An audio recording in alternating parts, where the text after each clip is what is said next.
Bonsoir à tous, donc bienvenue pour ce nouveau cycle de conférences, première conférence de la soirée, qui aurait dû avoir lieu, cette conférence, un peu plus tôt dans la saison au printemps dernier, mais qu'on avait dû décaler en raison des grèves de la SNCF au mois de mai. Donc j'ai le plaisir d'accueillir Catherine Nicot, qui est professeure à l'Université de Reims, professeure d'histoire contemporaine, qui va nous parler ce soir d'un sujet qui résonne vraiment beaucoup avec l'actualité et qu'on voulait absolument caler sur cette année 2018 pour des raisons commémoratives évidentes, qui est donc les réfugiés dans l'Europe de 1938. Donc je vous propose 1 heure ou 1 heure et quart de conférence proprement dite et puis une discussion à l'issue si vous en avez envie. Donc merci beaucoup d'avoir répondu à notre invitation et c'est à vous. C'est moi qui vous remercie de votre présence aussi. Oui, on m'a demandé de vous parler des réfugiés dans l'Europe de l'année 1938. Le sous-titre que j'ai donné à cette conférence étant une question humanitaire et politique. C'est au lendemain de la Grande Guerre qu'il y a eu une première grande vague d'immigration et de réfugiés mêlés venant de Russie, en lien évidemment avec la Révolution, la guerre civile, etc. La Pologne, la Roumanie, ainsi que venant d'Italie ou de Turquie.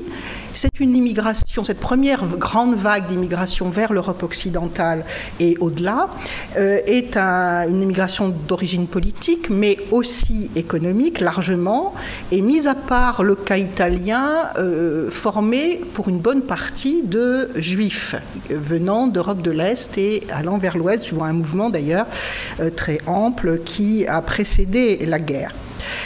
Ce serait quand même excessif de dire qu'ils ont été accueillis à bras ouverts, mais on ne peut pas parler véritablement de crise dans la mesure où les pays où ils cherchaient à s'intégrer étaient des pays souvent dévastés, saignés par la guerre, qui avaient un besoin de main-d'œuvre évident. Et les années de prospérité, les années 20 venant, ça s'est passé plutôt pas trop mal pour ces immigrants et ces réfugiés-là. En revanche, le tableau est évidemment complètement différent dans les années 30, évoquant effectivement à certains égards l'ambiance dans laquelle nous vivons aujourd'hui. À compter effectivement de 1930-1931, suivant les pays, l'Europe, déjà assez mal remise de la guerre, est plongée dans une très grave crise économique. Le chômage y fait des ravages et sur ce terreau malsain, évidemment, des régimes totalitaires ou autoritaires se multiplient en Europe du centre, de l'Est et du Sud, tandis que dans les États où le régime démocratique a résisté, eh bien, on assiste à une poussée des extrémismes et en même temps à une flambée de xénophobie et d'antisémitisme qu'on démêle assez mal. Bref, la crise est économique, morale, politique, accentuant les tendances des populations et de leurs gouvernants, en fait, à un chacun pour soi, à un repli sur les questions nationales. Ces dérives génèrent évidemment un flux d'immigrants et de réfugiés, plus encore de réfugiés, qui, bien qu'en nombre moindre, c'est très difficile les quantifications, mais bien qu'en nombre moindre avant 1930, entre 1933 mettons et 1938 qu'au début des années 20, suscite malgré tout des réactions extrêmement négatives, d'autant plus qu'une nouvelle guerre généralisée se profile à l'horizon et que la population le sent, bien entendu. Donc, 1938 est un tournant parce que c'est là où vraiment ce qui était préoccupant devient vraiment extrêmement grave. Pour vous guider dans l'exposé et pour ne pas faire compliqué, j'ai décidé de traiter successivement 3 questions simples qui, à mon avis, se suivent logiquement. D'abord, qui sont ces réfugiés? D'où viennent-ils? Quels sont leurs traits distinctifs? Deuxièmement, en quels termes se pose la question de leur accueil, là où ils se présentent pour essayer de trouver un havre dans leurs errances? Et enfin, Troisième partie, avant une conclusion un peu développée, c'est quelles intentions président à cette conférence d'Évian qu'on avait complètement oubliée de 1938, parce qu'on pense toujours, quand on dit conférence d'Évian, à la conférence qui a mis fin à la guerre d'Algérie, hein, et quel en fut le résultat exact, comment l'estimer. Alors d'abord, qui sont les réfugiés des années 30 ? Pour l'opinion publique et les gouvernements des pays occidentaux, cette crise des réfugiés, c'est un terme qui devient courant à ce moment-là, fait son entrée dans l'actualité vraiment au printemps 1933, c'est-à-dire 2-3 mois après, 2 mois en fait, après l'arrivée au pouvoir à Berlin d'Hitler et des nazis, bien sûr, en janvier. Le climat de terreur qui s'est instauré avant les élections qui ont finalement porté les nazis au pouvoir, a duré, c'est-à-dire qu'il a été entretenu en fait par les nouvelles autorités allemandes contre essentiellement leurs opposants politiques, mais aussi contre leurs ennemis raciaux, puisque la race est au centre de tout leur discours. Hein. Une fois qu'ils ont été mieux assis au pouvoir, ils ont édicté dès avril des premières lois antisémites qui ont permis une répression sans limite contre les opposants et qui peuvent être juifs, bien entendu, et contre les juifs aussi, ou ceux qui s'affolent, disons, prennent les devants et ont tendance à partir et se réfugient en général dans les républiques voisines, à proximité du territoire allemand, parce que nul ne pense que ça peut durer, qu'un régime pareil en Allemagne puisse vraiment s'installer. Donc, ils escomptent une fin rapide et pouvoir rentrer chez eux. Dans le flot, seule une minorité des juifs allemands, qui sont à peu près, d'après les estimations, quelque chose comme 525 000, 600 000 si on compte les demi-juifs dont on va tenir compte après, hein, seule une minorité d'entre eux, qu'ils soient d'ailleurs de nationalité allemande ou de nationalité polonaise, qu'ils avaient gardé tout en vivant en Allemagne, sont expulsés à ce moment-là, ou partent d'eux-mêmes pris d'une angoisse prémonitoire en quelque sorte, et vont eux aussi suivent les expulsés, les réfugiés politiques. Il s'agit pour l'essentiel encore de célibataires, de jeunes gens qui n'ont rien à perdre, ou pas trop à perdre en partant, et d'une façon, d'une façon générale, c'est une minorité vraiment. On estime que les Juifs forment à peu près 4/5 des 65 000 réfugiés d'Allemagne qu'on estime être partis en 1933. Hein. D'une façon générale, cependant, les Juifs allemands sont extrêmement attachés à leur pays. De toute façon, on ne part pas facilement de son pays natal, etc., pour des tas de raisons, et ne veulent pas le quitter, tout au moins. Ils se persuadent que ce n'est pas encore vraiment si grave que ça, qu'après tout, même si le régime perdurerait, comme tous les régimes, il va se calmer, l'ordre reviendra, ça sera vivable, et puis la tradition juive de courber le dos devant les drames qui a pu parcourir leur histoire est bien installée, et après tout, c'est comme ça qu'ils ont survécu très longtemps. Donc, vous avez cet état d'esprit qui font qu'ils restent en faisant le gros dos. Mais le régime nazi, comme vous le savez, s'enracine malheureusement, les persécutions antisémites s'aggravent en Allemagne, et l'immigration, par conséquent, se poursuit, mais sans hémorragie définitive, puisqu'on estime qu'ils sont 150 000 à peu près juifs allemands, ou pas allemands, mais vivant en Allemagne, qui ont quitté le pays de 1933 à la fin de 1937. L'angoisse monte, bien entendu, dans ces milieux, mais il y a par exemple un pic, évidemment, en septembre ou dans les mois qui suivent septembre 1935, les lois de Nuremberg qui, comme vous le savez, empêchent chassent les Juifs de la vie économique, en fait, interdit les mariages mixtes, etc., etc. Mais on n'en est quand même pas au sauve-qui-peut général. Bref, vous voyez, jusqu'au début de 1938, en fait, la situation des réfugiés en Europe est préoccupante, mais pas dramatique, elle reste sous contrôle. On estime qu'à cette époque-là, il y a 50 000 réfugiés encore en instance de chercher et de trouver un lieu pour s'installer, ce qui n'est pas ingérable, n'est-ce pas ? La grande majorité a pu trouver des réfugiés de la période précédente, a pu trouver un asile quelconque, non sans mal bien sûr, ou bien ont décidé de rentrer dans leur pays d'origine. C'est aussi une option qu'un certain nombre ont eue. Mais dans les milieux dirigeants de Berlin, l'impatience monte au fil des années, et parce que du point de vue du régime, les brimades, les humiliations, les exactions éventuelles étaient censées pousser les Juifs à partir, car l'ambition du Reich, c'est de rendre, justement, du Reich hitlérien, c'est de rendre le pays Judenrein, vous connaissez l'expression. Et pour cela, ils ont même, vous le savez, passé un accord qui a été extrêmement controversé avec le mouvement sioniste pour permettre à des Juifs, disons, pourvus, de réaliser une partie de leur capital par un système de clearing assez compliqué et de partir ainsi en récupérant au bout de course, quand ils vont en Palestine, quelque chose comme 30 à 50% de leurs biens, en fait, enfin de la valeur de leurs biens plus exactement.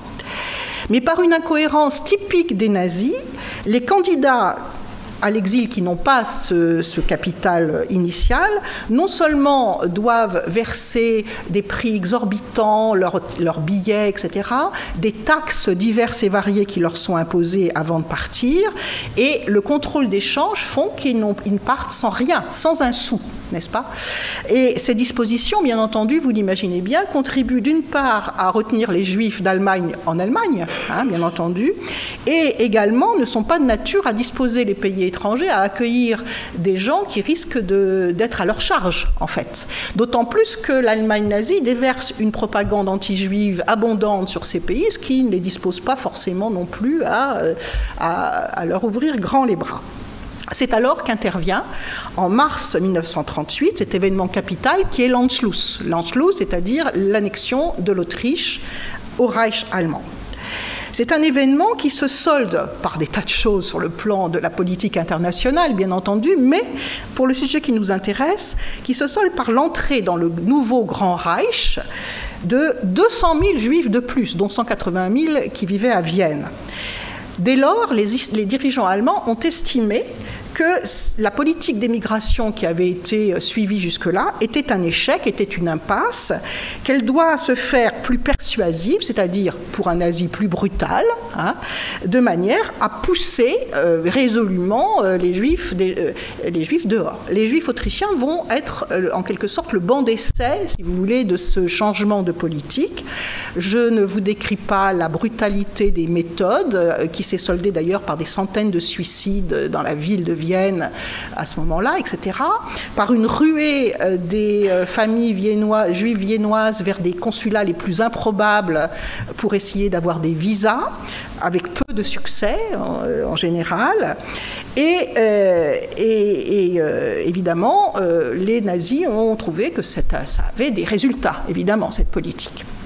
Parallèlement à ces événements, en avril 1938, en Allemagne même, le pouvoir, enfin dans la Grande Allemagne en général maintenant, le pouvoir nazi a enclenché l'arianisation, enfin pas exactement l'arianisation, mais le recensement des biens juifs, ce qui était le prélude à l'arianisation. Vous savez ce que c'est que l'arianisation? C'est la spoliation pure et simple, annoncée, des biens juifs en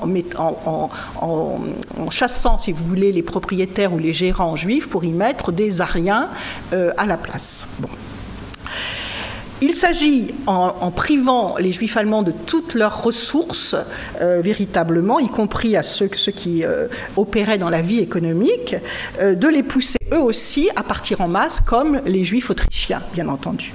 C'est ainsi qu'au printemps et à l'été 1938, l'émigration d'Allemagne prend une ampleur inusité, avec également des phénomènes nouveaux, une immigration illégale qui se déploie énormément, y compris avec l'aide de la police allemande et des SS. On a pu constater, des polices nationales de France, de Belgique, etc., ont pu constater que les nazis poussaient littéralement des groupes de juifs à travers les frontières pour hâter cette advenue du Reich Judenrein. De plus, là aussi, c'est pas seulement des méthodes allemandes, mais aussi polonaises. De plus en plus, ces gouvernements retirent, enfin en tout cas, refusent de renouveler les passeports des émigrants ou des réfugiés qui sont partis depuis un certain nombre d'années et qui ne sont pas revenus en Allemagne entre-temps, s'ils ne reviennent pas. Résultat, il y a de plus en plus parmi les réfugiés d'apatrides, hein, et vous savez ce que c'est que l'apatridie, c'est-à-dire qu'on n'a pas de papier, on peut peut-être trouver moyen de vivoter dans les pays d'accueil, mais on ne peut pas sortir de ce pays en ayant l'assurance de pouvoir rentrer, n'est-ce pas? Donc, ce phénomène pousse les gouvernements des pays d'accueil forcés, si vous voulez, parfois, à refuser de plus en plus d'accueillir des réfugiés, puisqu'ils veulent bien, à la rigueur, parfois devenir être des pays de transit, mais pas des pays d'accueil définitif, n'est-ce pas? Donc les apatrides, c'est un poids dont ils ne veulent absolument pas. Pour ne rien arranger, outre des raisons de craindre un flot de réfugiés en provenance du Grand Reich, il y a tout lieu de redouter dans les premiers mois de 1938 un raz-de-marée d'autres réfugiés venant de plus loin vers l'Est, d'Europe orientale, de pays à tradition antisémite très ancienne, avec des régimes autoritaires qui pratiquent un antisémitisme d'État assez féroce, et qui sont, évidemment, vous allez comprendre très vite, la Pologne, bien entendu, la Roumanie et la Hongrie. Tout ça, mis ensemble, ça représente à peu près, hein, à la louche, 4,5 millions de juifs, éventuellement, qui pourraient devenir des réfugiés potentiels. Hein. Jaloux de l'Allemagne nazie et de ses succès dans l'émigration, si vous voulez, ces pays disent, mais enfin, nous aussi, nos juifs, on voudrait les voir partir, et puis c'est parce qu'on est trop gentil avec eux qu'ils restent, on pourrait bien changer d'attitude. Vous voyez le genre de discours qui peut être tenu. Désormais, donc, on craint, dans les chancelleries notamment, que les juifs allemands n'aient été qu'une avant-garde avant ce raz-de-marée qui s'annonce venant d'Europe de l'Est. Alors maintenant, comment se posent justement les termes de l'accueil possible ou pas possible? On s'en doute, pour les réfugiés, trouver des possibilités d'établissement n'est pas une chose facile. Ça n'était déjà pas une chose facile entre 1933 et 1937, alors après 1938, je vous laisse deviner quel casse-tête cela peut être. Pourquoi? D'abord parce que, il faut le rappeler, les États-Unis, qui était le grand exutoire de l'immigration jusqu'au début des années 20, de l'immigration européenne, se sont fermés, comme vous le savez, par les lois de quotas des années 20. Et des lois de quotas qui sont exigées par une opinion publique gagner aux opinions isolationnistes. Vous savez ce que l'isolationnisme est un mouvement, enfin c'est un état d'esprit fait d'un mélange de nationalisme américain, de pacifisme, c'est-à-dire plutôt la guerre ailleurs mais pas chez nous, de xénophobie et d'antisémitisme. Hein. C'est un mélange de tout cela avec des dosages variés. Bon. Et cette opinion, elle reste isolationniste jusqu'au bout, et je dirais même jusqu'après la guerre. Hein. Ça serait un autre sujet. Bon. En 1938, le nombre d'immigrants qui sont autorisés, qui peuvent entrer légalement aux États-Unis, en principe, n'excède pas 153 774, vous voyez, on est précis, par an. Hein. Et encore, ce chiffre est ventilé, si vous voulez, suivant un critère national, c'est-à-dire que il y a un quota particulier pour chaque nation, de manière, au fond, à permettre de fermer le pays au maximum à des émigrations dont on ne veut pas, de l'Est et du Sud, trop catholiques, trop juives, etc. Et du coup, par exemple, le quota réservé aux Allemands en lui-même n'est pas tellement négatif. C'est pratiquement, je vous épargne les détails, mais 24 000 immigrants par an. Ça aurait pu permettre d'écluser, si j'ose dire, les réfugiés d'Allemagne d'avant 1937. Sauf que ces quotas ne sont jamais remplis. Hein. En effet, d'abord, d'ailleurs je commencerai par là, en mars 1938, les Américains ont décidé que le quota allemand inclurait, puisque ça ne forme plus qu'un seul pays, les Autrichiens. C'est quand même bon. Ensuite, effectivement, chose à peine croyable, les quotas ne sont jamais remplis. Pour des raisons variables, en fait, obtenir une entrée légale aux États-Unis, c'est un vrai parcours du combattant. Il faut, si possible, enfin, c'est nécessaire d'avoir un réseau familial ou amical très solide, ayant des moyens, pouvant jurer que vous n'aurez, si vous êtes candidat à l'immigration, que vous ne serez pas à la charge du pays. Ensuite, il faut déjà payer des taxes, des billets de paquebot, etc., qui sont extrêmement chers, sans compter que le dernier mot appartient en réalité aux consuls américains qui sont en poste en Allemagne et qui d'abord sont de tempérament isolationniste eux-mêmes, voire antisémites pour certains, et qui ont même reçu en 1938 et encore en 1939 des consignes du département d'État pour être extrêmement restrictifs, plus que ne l'exigent même les règlements et la loi. Moralité, les quotas, c'est pas qu'ils sont pas remplis tout à fait, ils sont très largement pas remplis. Hein, voilà. Alors évidemment, il y a d'autres destinations que les États-Unis qui étaient plus ouvertes ou qui étaient au moins entr'ouvertes aux réfugiés entre 1933 et 1938, mais ces pays commencent à changer complètement leur attitude en pensant bien que si les États-Unis ne s'ouvrent pas, eux, ils vont faire les frais de l'opération, hein, et donc ils ont déjà entrepris de restreindre l'immigration chez eux, l'immigration autorisée, l'immigration légale, ou ils y pensent très très sérieusement.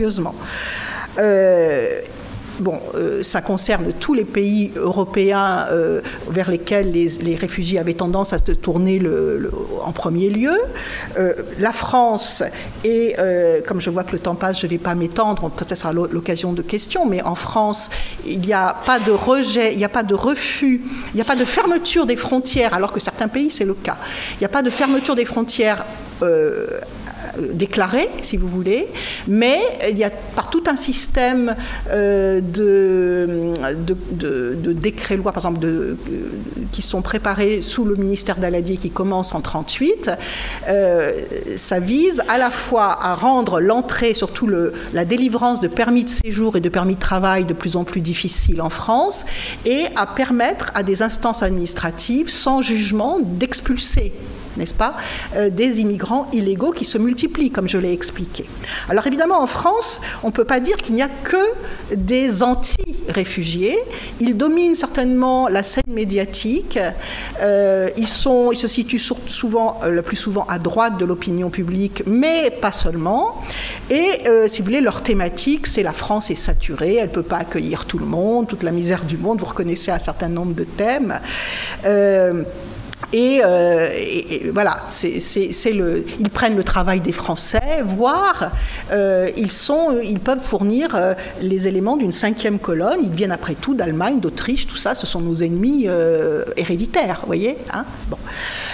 Il y a aussi à côté de ça une opinion à peu près à égalité, peut-être un peu moins, des pro-réfugiés qui ont donné naissance à des organisations d'aide nombreuses, hein, aux réfugiés, qui font tout leur possible sur le plan matériel, social, pour leur permettre d'avoir une vie pas brillante, mais à peu près décente, et qui, surtout pour certaines d'entre elles, essayent de plaider leur cause de façon plus générale en disant qu'ils sont un apport à la nation et non pas une ponction de nos forces, qu'ils représentent de la richesse, et même sous le Front populaire, ces organisations ont pu avoir de la part du gouvernement du Front populaire des ouvertures pour des enquêtes sur des possibilités d'établissement dans l'Empire français.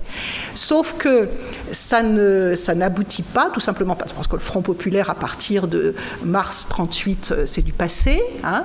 Et puis ensuite, tous les ministres des colonies, les dirigeants, les hauts fonctionnaires à la tête des pays d'Afrique du Nord, par exemple, etc., disent non, c'est impossible d'accueillir tous ces gens-là. D'abord, pensez donc, ça va accentuer les problèmes judéo-arabes, excusez-moi, dans ces province, c'est-à-dire qu'il y a une peur un peu sur le modèle, n'oubliez pas qu'en Palestine, il y a une guerre qui se déroule à ce moment-là. Et puis c'est aussi, ce sont des ressortissants allemands ou autrichiens, on n'en veut pas dans notre précaré, c'est dangereux, etc., etc. Bien.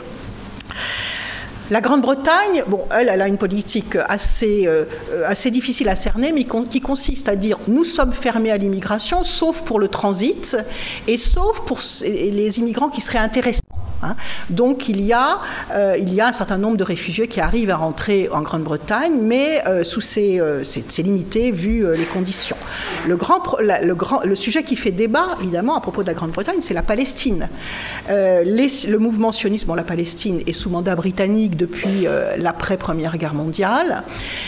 C'est un mandat qui comprend les promesses de la déclaration Balfour, c'est-à-dire de fondation d'un foyer national juif, ce qui s'est déroulé jusqu'en 1938, qui est la fondation d'une certaine base qui permettent au mouvement sioniste de chercher à accueillir le maximum de réfugiés juifs d'Europe centrale à partir de 1933, ce qui d'ailleurs profite grandement à l'économie modeste de la Palestine et fait que le peuplement juif de la Palestine atteint en 1940 quelque chose comme 400 000 personnes, ce qui vraiment est pas mal, si vous voulez, étant donné les conditions de départ.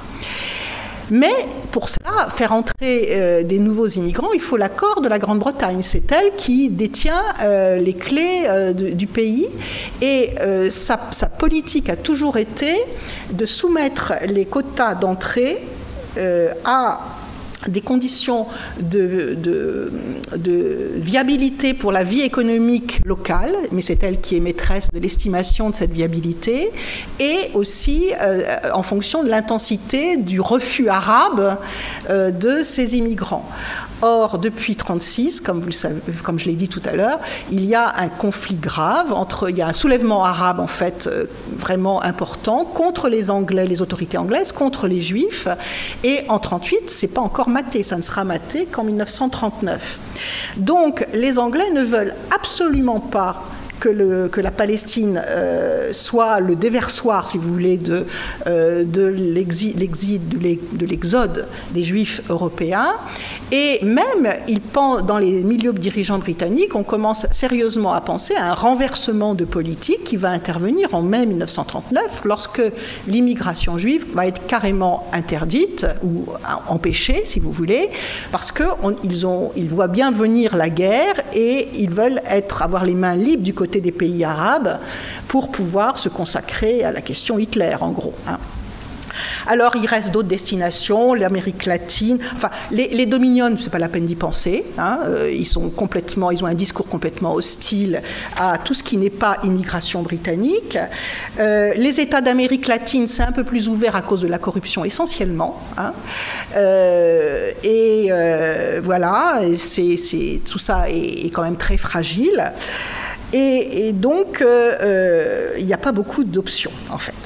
Alors, c'est là où j'arrive à cette conférence d'Évian, à cette tentative, en réalité, de règlement international d'une question qui était gérée jusque-là, nation par nation, en fonction des arrivées de réfugiés.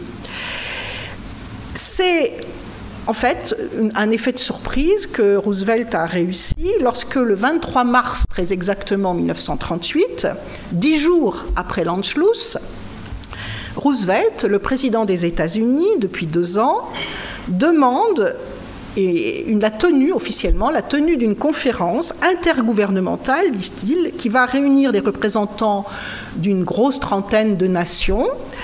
L'Allemagne n'est pas prévue dès le début, autour de la question des réfugiés. Terme d'ailleurs, je le dis d'emblée,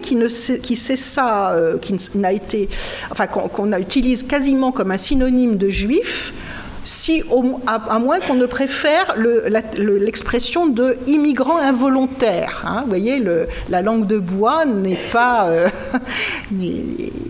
date déjà largement de cette période. Alors, qu'est-ce que Roosevelt annonce dans ses invitations ? Eh bien, quel est le but de cette conférence dans son esprit ? Il avoue le but, il y a urgence, hein, il faut trouver des pays qui puissent, des solutions d'accueil pour ces réfugiés juifs dont le flot grossit. Et deuxième idée, plus discrètement évoquée pour le grand public, c'est qu'il en attend la création d'une nouvelle instance internationale qui sera habilitée à négocier avec les autorités allemandes. Hein. Bon. Alors, comme je le disais, jusque-là, c'était les pays séparément qui essayaient, tant bien que mal, de régler les problèmes liés aux réfugiés.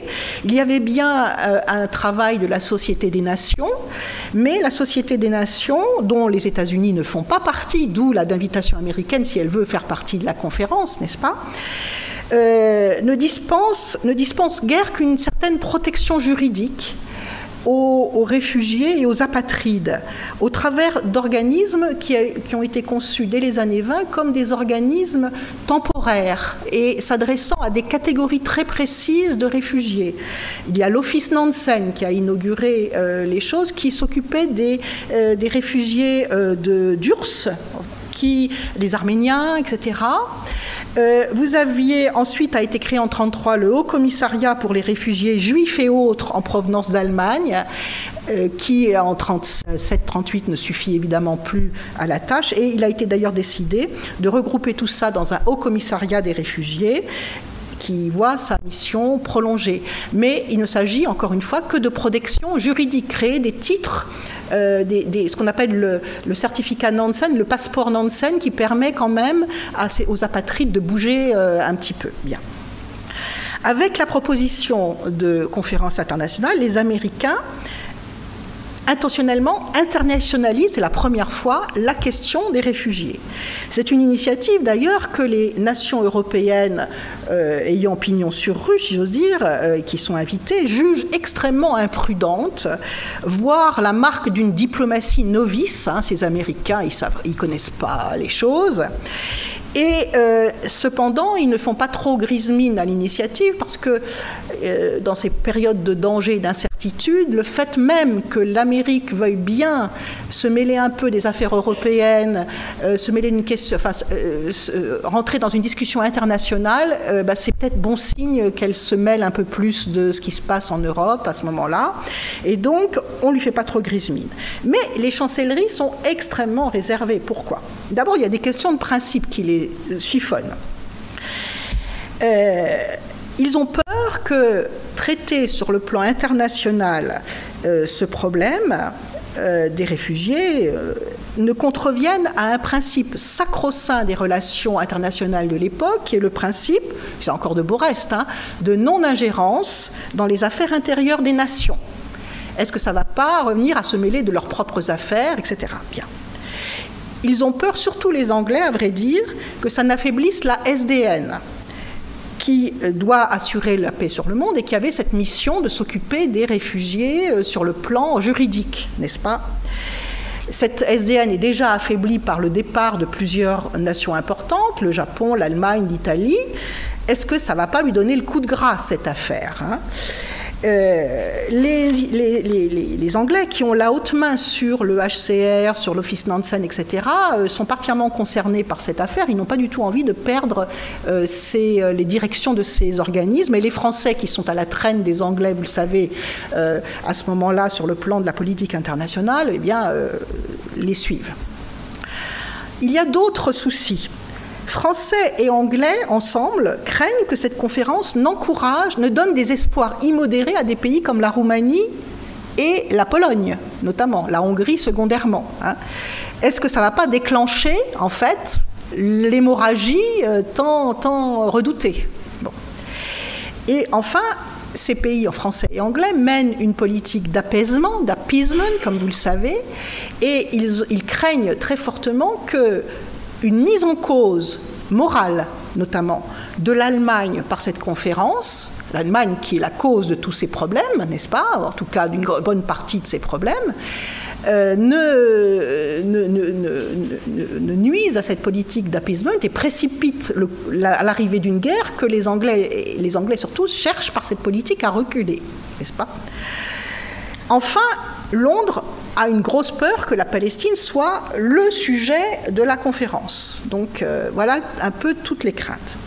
Aussi s'interroge-t-on dans les chancelleries européennes sur les buts réels de Roosevelt. Est-ce que, par hasard, Roosevelt envisagerait d'assouplir la politique d'immigration aux États-Unis?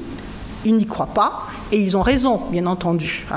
Roosevelt n'a absolument pas l'intention de revenir sur ça. Il est très attentif à son opinion publique, il est très conscient de la puissance de l'isolationnisme, et pour vous résumer les choses, il n'y reviendra pas pendant la guerre, sauf pour petites interventions ponctuelles, et Truman ouvrira un peu les portes en 1946, point, n'est-ce pas? Bon. Alors, si ce n'est pas le but, changer la politique d'immigration aux États-Unis, est-ce que Roosevelt chercherait en fait, à coup de rhétorique humanitaire, à calmer chez lui son opposition libérale, en tout cas qui s'exprime largement, ce qu'on appelle libéral aux États-Unis, c'est-à-dire de gauche, si vous voulez, qui au Congrès et dans la presse américaine réclame un peu d'humanité au chapitre de l'immigration. Les extrémistes veulent qu'on ouvre les ports de l'Amérique, évidemment ils n'ont aucune chance de l'obtenir. D'autres plus raisonnables ou plus réalistes préconisent des mesures temporaires exceptionnelles, etc. Les Anglais pensent aussi que Roosevelt cherche les bonnes grâces de l'électorat juif dans certains États stratégiques, étant donné que Roosevelt prépare déjà sa réélection de novembre 1940. Tout cela est vrai, en fait. Malgré tout, le président américain désire aussi faire œuvre utile à l'égard des réfugiés. Non pas vraiment en trouvant d'urgence des terres d'asile, comme ça, comme on sort un lapin du chapeau. Il n'y renonce pas totalement, mais il sait bien que ça ne sera pas à cette conférence qu'on les trouvera. Mais ce à quoi il tient beaucoup, c'est ce nouvel organisme qui serait apte à discuter avec la participation américaine, avec les Allemands. L'idée étant de persuader les Allemands de laisser partir les Juifs pas démunis complètement, de manière à ce qu'ils soient mieux accueillis ailleurs dans le monde. D'où les garanties qu'ils ont multipliées vis-à-vis des pays qui étaient invités, de manière à les décider à venir absolument. Ils renouvellent l'assurance qu'on ne demandera pas aux nations participantes de réformer leur politique d'immigration, eux en premier lieu d'ailleurs, et qu'on ne leur demandera d'ailleurs pas un sou de plus que ce qu'ils ils donnaient. S'il y a un effort à faire, ce sera les organismes privés qui seront priés de le fournir.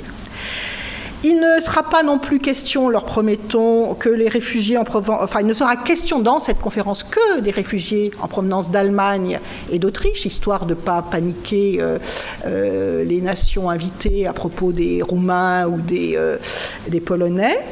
Et d'ailleurs, finalement, la Pologne et la Roumanie ne sont pas invités formellement à la conférence, mais ils vont quand même envoyer des observateurs pour faire savoir quand même qu'ils sont là. Bon. Les Britanniques obtiennent l'assurance que la Palestine ne sera pas à l'ordre du jour et que les dirigeants sionistes du mouvement sioniste ne monteront pas à la tribune ou n'auront pas la parole dans cette assemblée. Enfin, c'est les Français là qui ont insisté. Le terme de conférence les embarrassait parce que ça faisait forum international, c'était un peu trop de lustre donné à cette conférence. Et donc, on va parler d'un comité intergouvernemental des réfugiés qui tient juste une séance de travail et laquelle se tiendra à huis clos, sans participation des organismes, des représentant les immigrés et les réfugiés, qui ne seront pas invités à la conférence. Finalement, ils seront quand même on les tolérera, vous allez voir pourquoi.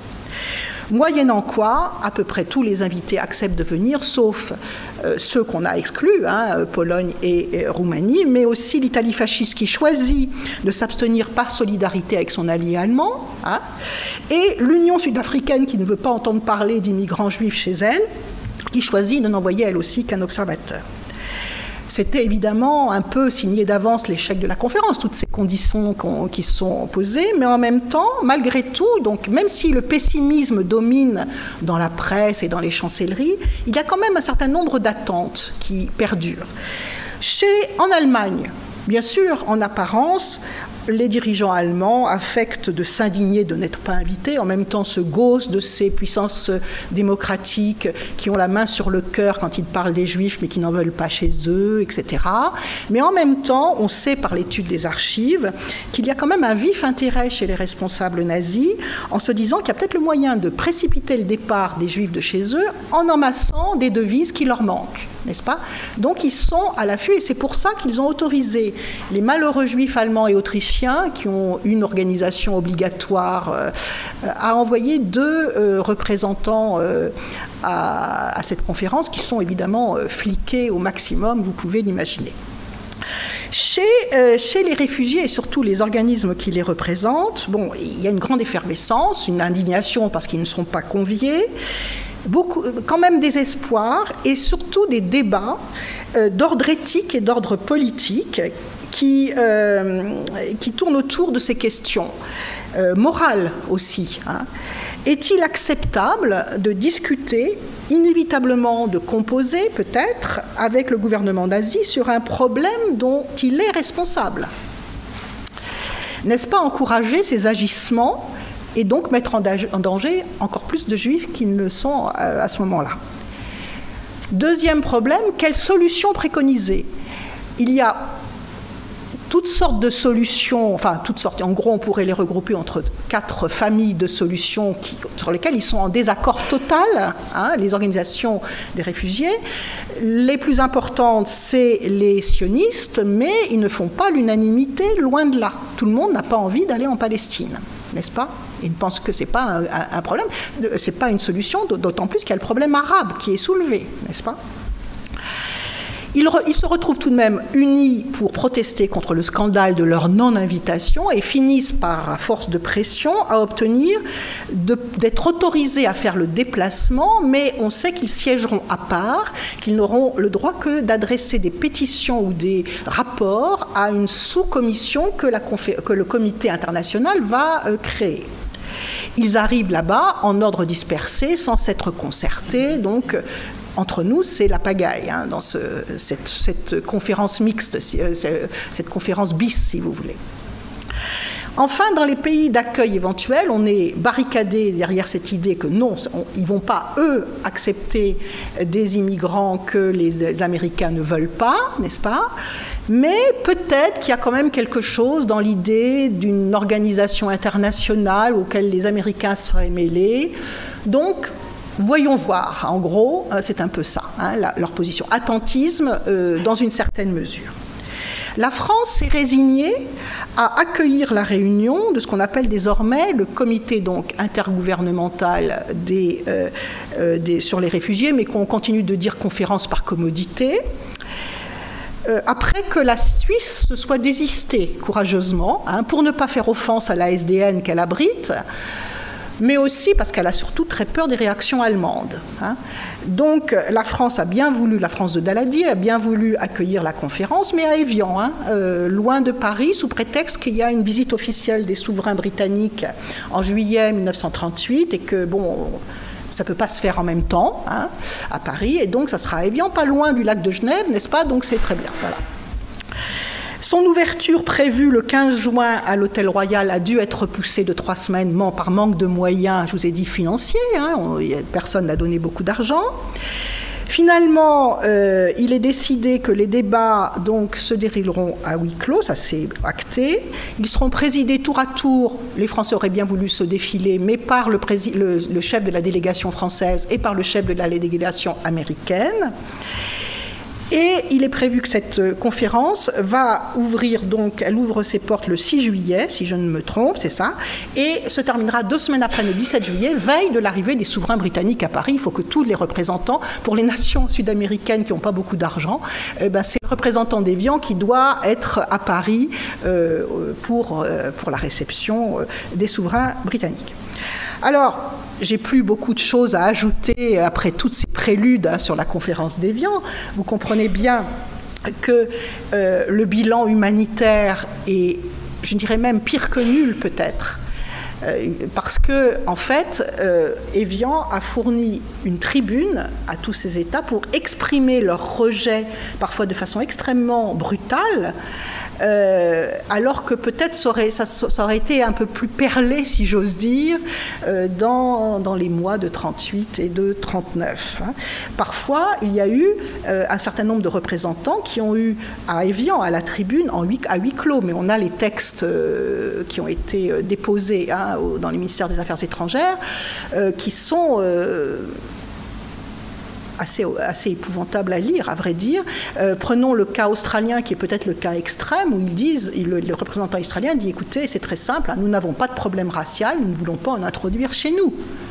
Voilà, cash. Voilà. Bien entendu, Roosevelt se garde bien de changer quoi que ce soit à la politique d'immigration. Lorsque la nuit de cristal va survenir dans la nuit du 9 au 10 novembre, il va bien sûr réagir un peu, il va rappeler son ambassadeur, il va accepter de prolonger un certain nombre de visas de tourisme qui avaient été donnés à des juifs allemands étant aux États-Unis, mais ça va se borner à ça, n'est-ce pas?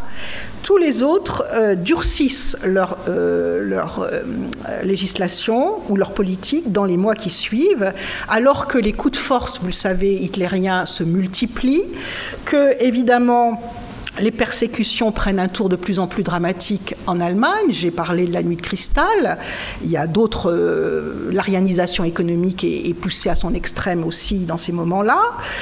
Et que, évidemment, de plus en plus de juifs d'Europe centrale ou orientale sont réduits à l'état de réfugiés apatrides, désespérant de trouver une place dans le monde. S'il y a un épisode emblématique de cette errance juive qui s'instaure à partir de 1938, c'est l'aventure dont vous avez entendu parler, de ce paquebot Saint-Louis, sur lequel on peut revenir, qui est parti de Hambourg avec quelque chose que 907, je crois, passagers allemands qui avaient payé très cher sur ce paquebot de luxe leur passage, qui pensaient s'être acquittés de toutes les taxes possibles. Il restait juste, ils le savaient, à l'arrivée à la Havane, où ils étaient normalement accueillis, à payer, j'allais dire, un bakchiche au directeur de l'immigration de Cuba, $500, mais il se trouve qu'entre-temps, pendant la traversée, le président de Cuba a pris ombrage de la fortune de ce monsieur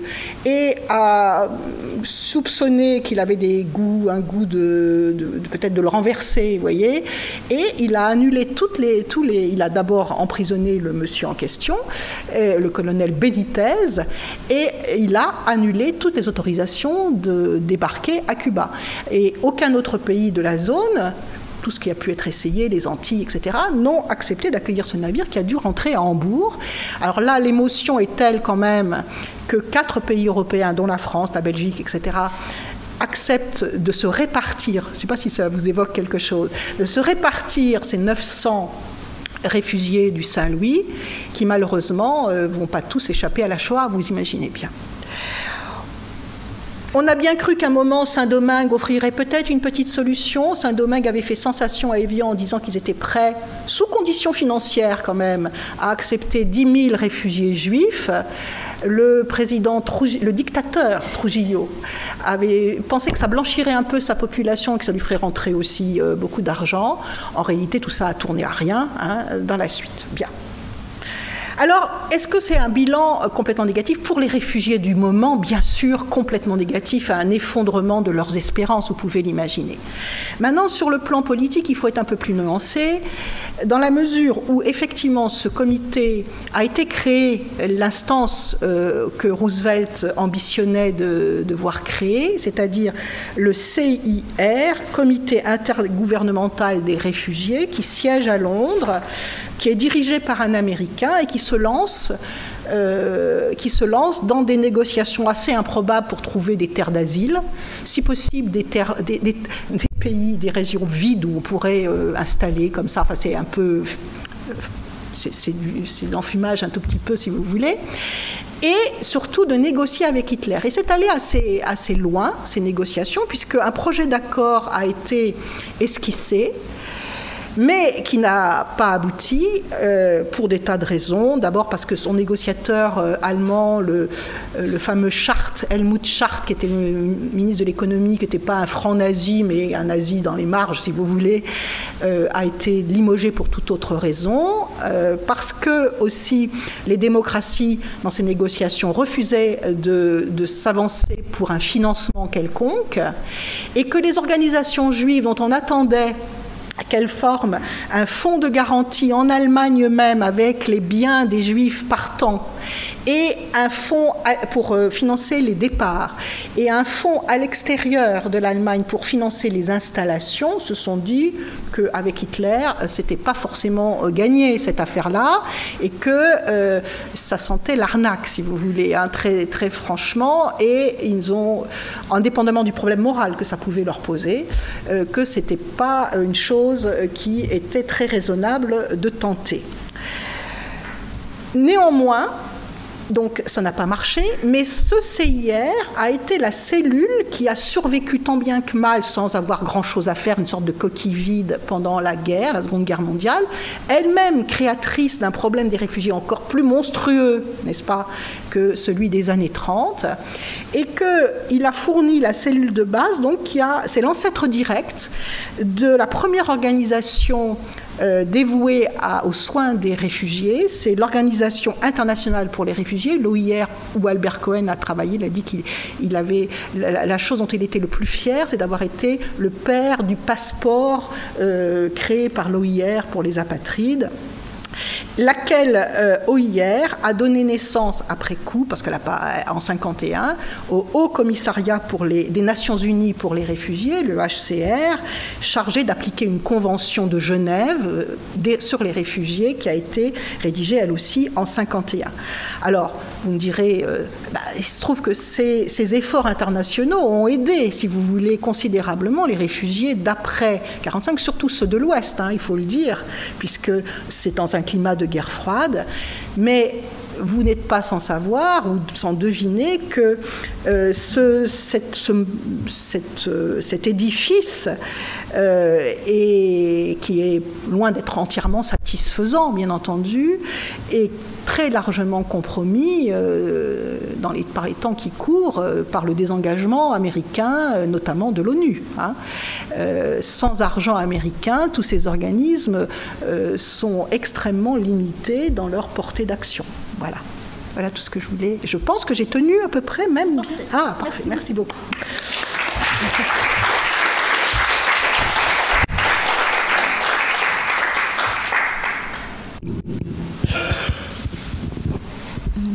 Évidemment, ce n'est pas ici qu'on va devoir convaincre le public, mais oui, l'histoire, ça éclaire quand même drôlement bien le temps présent et la complexité du monde contemporain. Merci beaucoup pour cet éclairage de cette fin des années 30. Est-ce que vous auriez des questions ? Merci Stéphane.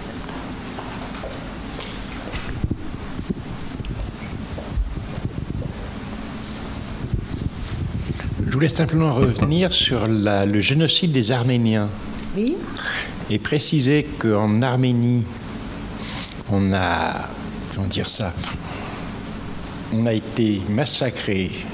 Et ça ne s'est pas terminé en 1915, le massacre des Arméniens. Ça a duré jusqu'en 1923.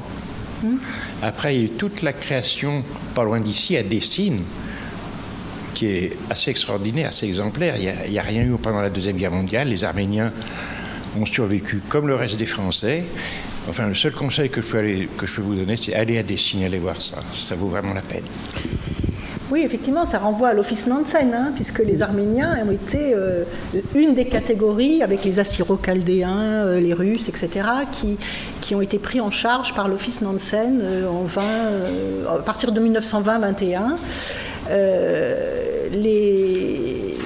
Oui, je ne reviens pas sur le génocide, hein, tout le monde sait. On a beaucoup parlé ces derniers temps. Hein. Mais si vous voulez, ils ont été les premiers apatrides, rendus apatrides par les décisions de leur ancienne puissance tutélaire. Hein. C'est à noter. Et quand on voit comment ça se passe maintenant, il y a quand même un espoir. l'humanité n'aime pas, quand elle est installée quelque part, voir arriver les nouveaux arrivants. Hein, ça, c'est clair. C'est quelque chose de très, très viscéral, on va dire. Oui. Oui. Oui, il y a un autre pays européen voisin dont vous n'avez pas parlé, c'est l'Espagne à partir de 1939. Alors oui, j'ai pas parlé parce qu'effectivement le sujet était très vaste et j'ai cherché à ramasser beaucoup de choses. Effectivement, dans l'attitude française, hein, notamment, il y a cette considération en mars 1938, c'est que la guerre d'Espagne est en train de tourner à l'avantage des troupes nationalistes, enfin des forces nationalistes, Franco, etc.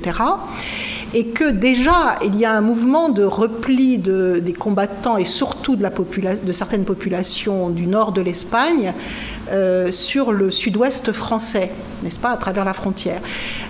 Et donc ils ont cette idée que de toute façon la France, avec ses frontières très étendues, avec l'Espagne et ce qui s'y passe, va recevoir un nombre considérable de réfugiés. Ça les rend encore plus, ça rend presque leur parole plus cynique d'une certaine façon. Cela dit, le flux majeur, c'est-à-dire à peu près entre 400 et 500 000 réfugiés d'un seul coup, quasiment, hein, arrive en mars 1939, hein, à peu près. Voilà. Lorsque Franco prend Burgos, etc. Oui, il y a, si vous voulez, dans les discours, en particulier en France, il y a cette considération. On ne veut pas légalement favoriser parce qu'on sait qu'illégalement, il y en a pas mal qui vont rentrer aussi. C'est assez difficile parfois de porter des jugements définitifs.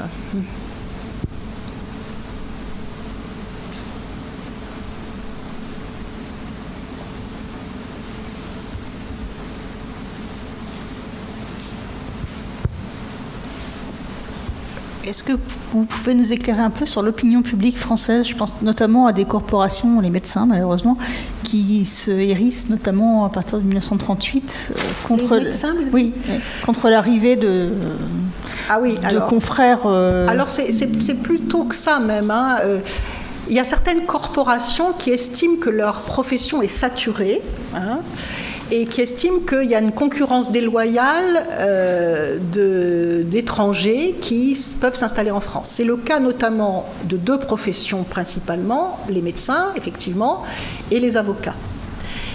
Et en particulier pour les médecins, puisque vous posez la question, je suis d'ailleurs mieux renseignée dessus, il y avait certains accords, par exemple, avec un pays comme la Roumanie, où, je ne me rappelle plus exactement, mais je pense qu'on pouvait faire des études de médecine, des Roumains pouvaient faire des études de médecine en France, ou être docteur en médecine, et s'installer pour exercer en France.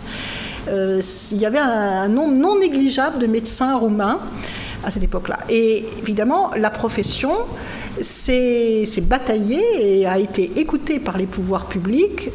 Et il y a eu 2 décisions successives pour limiter les possibilités d'établissement de ces médecins en 1933 et en 1938. En 1933, je sais que ça s'appelle la loi Armbruster, mais je ne me rappelle plus exactement ce que c'est, quelle était la disposition exacte, mais ça visait à limiter les installations de médecins étrangers ou même naturalisés d'ailleurs, pouvant exercer en France.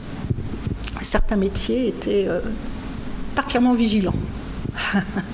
Mais vous savez, quand j'ai dit que l'opinion anti-réfugiés était de droite essentiellement, mais pas seulement, on trouve cela dans des syndicats, chez les communistes.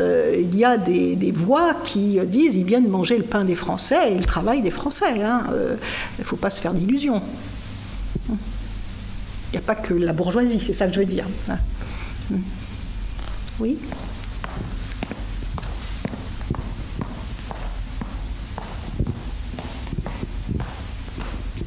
Merci. Pour compléter ce que vous venez de dire, Alexis Lacroix a écrit un livre il y a quelques mois ou l'année dernière, je ne sais plus, justement où il évoque l'antisémitisme qui a couru encore pendant tout le XXe siècle et aussi le fait que des gens de gauche n'était pas très clair vis-à-vis de cette question et disait, par exemple, que les Juifs étaient riches, donc que c'était le capital et que donc il fallait... l'idée, hein. Voilà, c'est ça. Donc ça dit que la gauche n'a pas toujours été... Vous avez... Alors, je ne connais pas ce livre de Monsieur Lacroix. Il est quoi? Il est journaliste, Alexis Lacroix? Ah oui, alors je connais mieux les historiens. Oui, mais c'est un bon livre qui se lit facilement. Oui, alors ça, je veux bien le croire, mais vous avez un livre plus trapu peut-être, ah oui. qui est d'un auteur qui s'appelle Michel Dreyfus, qui s'appelle L'antisémitisme de gauche. Et je peux vous dire qu'il a souffert en l'écrivant, parce qu'en découvrant ce qu'il a découvert, effectivement, toute la gauche est loin d'être gagnée à l'antisémitisme, mais vous avez quand même, j'allais dire, des nodules non négligeables, hein, de gens qui raniment cette idée qui a été celle des premiers pamphlétaires antisémites du 19e siècle, c'est-à-dire que que les Juifs sont riches, que c'est tous des Rothschild. Voilà. Et à partir de ça, vous ajoutez le fait qu'ils viennent prendre le travail des Français, un travail qui évidemment, à une époque de chômage, ça apporte ce genre d'arguments, etc. Hein, donc c'est un fait. Il ne faut pas cacher. Il y a aussi le livre de Steiner, Le paradoxe français. Un historien. Oui. Il y a beaucoup de livres, vous savez, sur le sujet, hein, qui touchent à ça. Qui applique bien l'antisémitisme de gens de gauche. Oui, tout à fait. Il faut pas. Ça a été longtemps pas politiquement correct, hein, de le dire. Maintenant, je pense qu'on peut l'avancer sans se faire atomiser. Hein. Encore que ça choque toujours, oui. Vous n'avez pas parlé de la position de l'URSS. Alors, oui, effectivement. Alors, ça, c'est un des pays qui a attiré, oui, pas volontairement. Elle ne faisait pas d'appel à des réfugiés pour venir chez elle, mais un certain nombre de juifs communistes, notamment, pas juifs aussi, hein, on se sont dit, on n'est plus persona grata en Allemagne nazie, allons en URSS, nous serons bien accueillis. Ils s'en sont mordus les doigts, hein. Ils s'en sont mordus les doigts. J'ai eu l'occasion de travailler sur des archives de l'OSE. Vous connaissez cette organisation. Et on a découvert comme ça que l'OSE s'était prêté au convoyage, si j'ose dire, en URSS de tout un groupe de médecins allemands, de juifs allemands, qui ont été installés dans les régions soviétiques qui en avaient besoin. Eh bien, pratiquement tous ont été accusés de cosmopolitisme et autres et ont perdu la vie en URSS à la fin des années 30. Hein. Ce qui est quand même assez épouvantable quand on y pense. C'est pas également des pays verts ? Oui, par exemple. Tout à fait. Oui. Mais vous voyez, c'est un refuge très spécial, hein, on va dire, à la fois parce qu'il est politiquement orienté, si j'ose dire, et ensuite parce que le sort a été très tragique et caché longtemps aussi, hein, parce que pour trouver les traces exactes de ce que sont devenus ces gens, c'est pas simple. Ils ont été emprisonnés sans rentrer dans ces pays-là. En plus, s'ils n'étaient pas partis au-delà de l'Oural, oui. Alors, mais avant, il y a déjà eu tous les procès de l'époque stalinienne. Hein, et ensuite, effectivement, il y a la vague hitlérienne qui les rejoint, si j'ose dire. Hein, et ça, écoutez, c'était pas une période très, très rose. Hein, voilà. Il y avait une question derrière vous. Oui. On va prendre la question d'Alain. Au sujet des réfugiés espagnols, il faudrait peut-être parler de l'attitude française, puisqu'une très grande partie ont été invités à retourner en Espagne, et que là, on ne sait même pas exactement quel était leur traitement, leur sort. C'est une question extrêmement, qui est particulière par rapport à mon sujet, hein, puisque, comme je vous l'ai dit, le gros de l'immigration espagnole est arrivé en France au début de 1939. Alors, d'abord, tous les entrants sont arrivés. Il y a des photos, des reportages, hein, que beaucoup peut-être d'entre vous ont vu sur cette retirada, hein, c'est comme ça que ça s'appelle. femmes, enfants, c'est des familles, c'est pas seulement des combattants, hein, c'est des civils qui sont rentrés comme ça en troupeau. On les a, j'allais dire, parqués, tant bien que mal, dans des camps qui ont accueilli parfois, après, des juifs étrangers. Hein.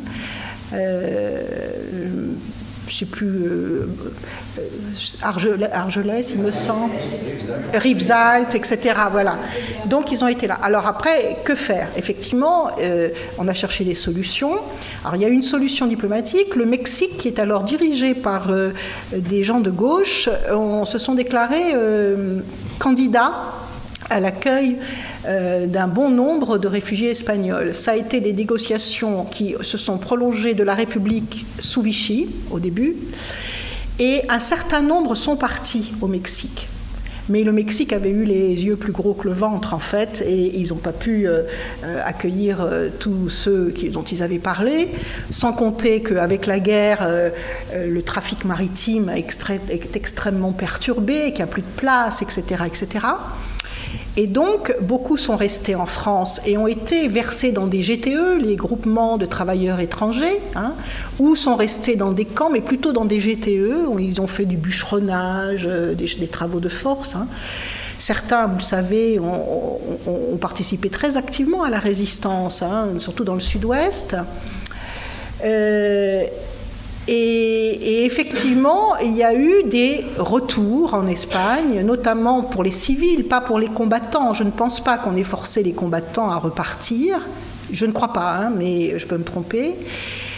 Maintenant, qu'est-ce que le gouvernement de Franco a fait de ces retours? Ils ont été pas bien accueillis, ça c'est sûr et certain. Maintenant, je ne peux pas vous en dire plus.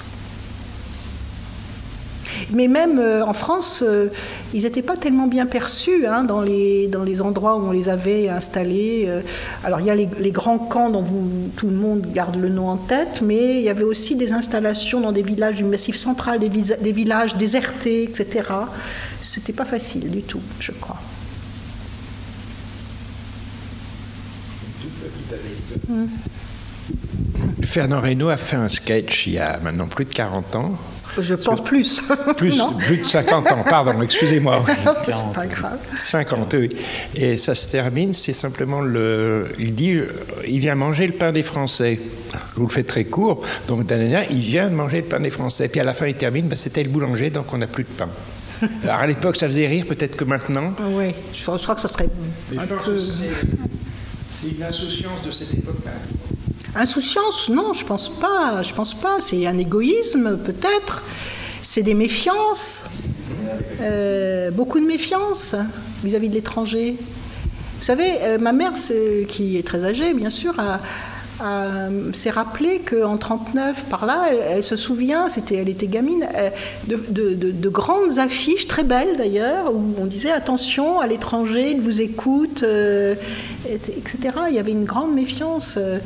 Il ne faut pas oublier vraiment cet arrière-plan de guerre qui arrive, dont tout le monde voudrait bien éviter, mais tout le monde sent que ça ne va pas, que ça va éclater et qu'il y a quelque chose de grave qui va survenir. Et ça excite des réactions pas forcément positives. Cette affiche-là, c'était l'affiche de la 5e colonie. Oui, exactement aussi, oui. Ben, c'était pas totalement faux, hein. Vous savez, c'est tout. Il y avait effectivement des espions nazis qui étaient cachés, mais pas beaucoup, hein, pas beaucoup, bien sûr. Et puis surtout, lorsque la guerre a été déclarée en 1939, en septembre 1939, on a fourré tous les ressortissants des puissances ennemies dans des camps, qui sont tous des juifs qui fuyaient l'Allemagne. Et ça, mais ça, c'est pas seulement français, hein. Sachez qu'en Grande-Bretagne, on a fait exactement la même chose, à la même époque. C'est une sorte de loi, c'est la loi. C'est la loi appliquée de façon rigide, voilà. Exactement, tout à fait. On fait pas de détails, quoi, en gros, hein. On va prendre une dernière question ou pas. C'est un constat, pourtant, on part sur un constat extrêmement amer, là. Comment Oui. vous expliquez qu'à l'heure actuelle, bon, quand même, ce qui ressort, c'est que les gens ont une chronique peur de l'étranger, Oui. alors qu'il n'y a pas un discours. Il n'y a pas ce discours-là avec des grandes affiches. Non. Voilà, alors à moi, pourquoi? Comment vous l'expliquez-vous? J'ai tendance, ça choque de dire que on est anthropologiquement hostile à l'étranger. Vous voyez ce que je veux dire? Bon. Je pense aussi qu'on n'a pas affaire aux mêmes étrangers. On me dirait d'une vague à l'autre, ça diffère. Hein. On trouve toujours quelque chose contre l'étranger en question. J'ai plutôt l'impression que c'est plutôt dans l'inverse. On dit que voilà, c'est bien, c'est la diversité. Ah bah parce que vous êtes dans ce... Il n'y a pas que ça. Hein. Oui. Vous avez par exemple ce discours que vous entendez de façon très commune et qui paraît neutre, de dire nous sommes en pleine crise des réfugiés en 2017 ou 2018. Or, on sait pertinemment que crise des réfugiés, oui, en 2015. Vous savez, lorsqu'il y avait ces colonnes de gens qui passaient à travers champs dans l'Europe centrale, etc. Or, on sait que les flux ont diminué énormément depuis 2015. Vous voyez ? Et on a le sentiment qu'on est en pleine crise des réfugiés. Et ça n'éveille pas l'attention. Mais c'est une façon de... Enfin, vous voyez ? On arrivera dans quelques centaines d'années, il n'y aura plus ni de blanc ni noir, il n'y aura que des cafés au lait. Moi, j'en suis personnellement ravi. Écoutez, oui. En fait, ce que vous avez dit est très très important parce que dans l'histoire des Juifs, une histoire de persécution, ils ont toujours réussi à partir, à bouger, et ce qui les a toujours sauvés, c'est cette mobilité. Et pouvoir aller et s'installer, s'adapter, repartir. Et c'est, vous l'avez dit un tout petit peu au début, c'est presque consubstantiel au fait d'être juif. Et sans lire l'histoire, sans la connaître finalement, les Juifs sont pris au piège. Oui. C'est la première fois dans toute leur histoire où ils sont pris au piège et ils ne peuvent plus bouger. Et ça va produire ce que l'on va connaître. Sans lire l'histoire à l'avance, mais avec le recul, c'est un des éléments qui va amener à ce cataclysme-là, parce que justement, il n'avait pas ce facteur. Cette facilité pour aller voir ailleurs. Exactement. Mais ça, c'est vrai, tout à fait vrai. Et ça va encore, ce piège, si vous voulez, va s'accentuer de façon dramatique pendant les années de guerre. Si je prends un pays comme la France, qui n'est pas l'Allemagne nazie elle-même, hein, la législation et les règlements font qu'ils sont cernés par la paperasse aussi, par les enquêtes dont ils sont l'objet.